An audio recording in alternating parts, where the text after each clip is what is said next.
اس نے کہا ہے مجھ پہ لگی ہے اور اس کو ہنس کے کہہ رہا ہے. مطلب یہ کہ اس کا کہنا یہ کہ یار اتنا سخت قانون میرے لیے تو کوئی معنی نہیں رکھتا. رجب نے جو یہ بولا ہے ورڈ، یہ لا علمی میں بول دیا ہے. لا علمی والی پلی اس کا فائدہ اسے اس لیے نہیں مل سکتا. اگر لا علمی میں بات کی تھی تو پھر لا علمی میں اپنے 295 نام رکھ لیا. طلاق دینے کے بعد ہر بندہ کہتا ہے یار غصے میں طلاق دے دی تھی، تو کیا طلاق نہیں ہوتی؟ ایف آئی آر تو آپ نے کروا دی، آپ پہ صحیح بتانا ہے، آپ نے پریشر ہے. کل رات سے انہوں نے مجھے بتایا کہ کافی تھریٹننگ کالز ان کو آ رہی ہیں. بالکل ان کو لوگ تھریٹ کر رہے ہیں اور بیرون ملک سے بھی کالز آ رہی ہیں. MYK نیوز کی ویڈیوز دیکھنے کے لیے ہمارا چینل سبسکرائب کیجیے. بسم اللہ الرحمن الرحیم. السلام علیکم، آپ دیکھ رہے ہیں MYK نیوز TV. میں ہوں آپ کا ہوسٹ عامر بٹ. ناظرین، رجب بٹ پہ پہلے بھی 2 سے 3 ایف آئی آر ہو چکی ہیں، لیکن اس دفعہ جو ایف آئی آر ہوئی ہے نا، وہ اتنی سمجھ لیں کہ سینسٹیو ہے. آج ہمارے ساتھ موجود ہیں احسان علی عارف. ان کی ٹیم نے اس پہ ایف آئی آر کروا دی ہے. ہم سب سے پہلے جانیں گے کہ سر یہ 295C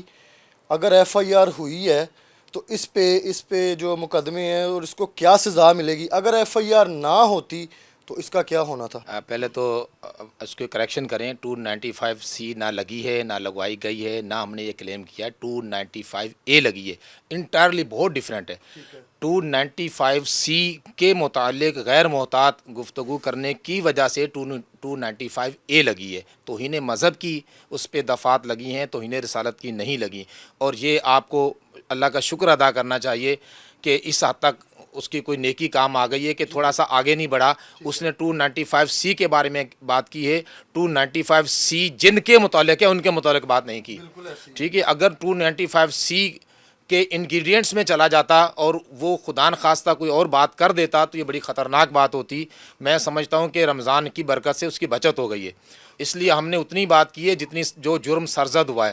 295C وہ قانون ہے پاکستان میں کہ جس میں لکھا ہے کہ کوئی بھی حضور پر نور علیہ الصلوۃ والسلام کی گستاخی، توہین کرے گا، انسلٹ کرے گا اشارتاً کنایتاً کسی نقش و نگار کے ذریعے، بول کر، ویڈیو کے ذریعے، تو اس کی سزا صرف اور صرف سزائے موت ہے. اس نے یہ دفعہ مجھ پہ بھی لگی ہے. یہ اس پر اونس ٹو پروف ہے. وہ ثابت کرے کہ 295C اس پہ کب لگی تھی، کس نے لگائی تھی اور کیوں لگائی تھی. یہ بتانا اس کی ذمہ داری ہے. اس نے کہا ہے مجھ پہ لگی ہے اور اس کو ہنس کے کہہ رہا ہے. مطلب یہ کہ اس کا کہنا یہ کہ یار اتنا سخت قانون میرے لیے تو کوئی معنی نہیں رکھتا کہ مجھ پہ لگ گئی ہے، مجھے کچھ بھی نہیں ہوا.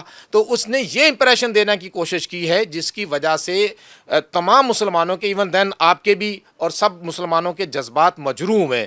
اور اس کی وجہ سے دفعہ بھی وہی لگائی گئی ہے جو جذبات کو مجروح کیے جانے سے متعلق ہے. 295A یہی ہمارا کیس ہے. میں بار دیگر کہتا ہوں کہ ہم نے توہین رسالت کا الزام نہیں لگایا، نہ لگانا چاہیے، کیونکہ ہم یہ بات کیٹیگوریکلی کہتے ہیں کہ اگر ہم اس بات کے داعی ہیں کہ جو غلط کرے، جو حضور کے بارے میں بات کرے، اسے سزا ملنی چاہیے. ہم 1000% اس بات کے حق میں ہیں کہ کسی پہ غلط الزام بھی نہیں لگنا چاہیے. کبھی بھی محتاط رویہ اختیار کرنا چاہیے، غلط الزام نہیں لگانا چاہیے. نہ ہم نے لگایا ہے، نہ ہم لگائیں گے. آواز خلق کو نقارہ خدا سمجھیں. یہ جو بات ہم نے کی ہے تو ہر ساری دنیا کہتی ہے کہ اس نے غلط کیا ہے.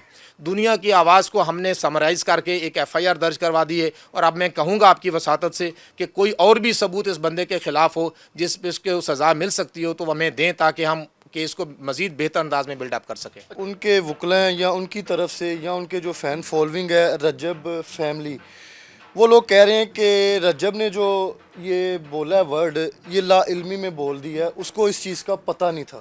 اس میں بھائی جان، میں جہاں تک قانون کا مجھے علم ہے، لا علمی میں بھی اگر جرم کیا جائے تو اس کی سزا دی جاتی ہے. آپ لا علمی میں کسی کو قتل کر دو، کہے مجھے پتہ نہیں تھا، تو پھر بھی آپ کو اس کی سزا ملے گی. لیکن اگرچہ قتل عمد اور قتل خطا کی ڈیفرنٹ سزائیں ہیں، لیکن اس کے باوجود بھی اس کی سزا قانون میں رکھی ہے. یہ اپنا کیس ثابت کریں، اور جب یہ آئیں گے، ان کے وکلاء آئیں گے اور وہ کہیں گے کہ یہ ان کا نادانستگی میں کہا گیا تھا، اس کو علم نہیں تھا، اور ثابت کریں گے اپنی لا علمی، تو اس بات کو کورٹ دیکھے گی کہ یہ واقعی لا علمی کی وجہ سے ہوا تھا کہ دانستہ جان بوجھ کر اور ود دا انٹینشن اس نے یہ بات کی ہے.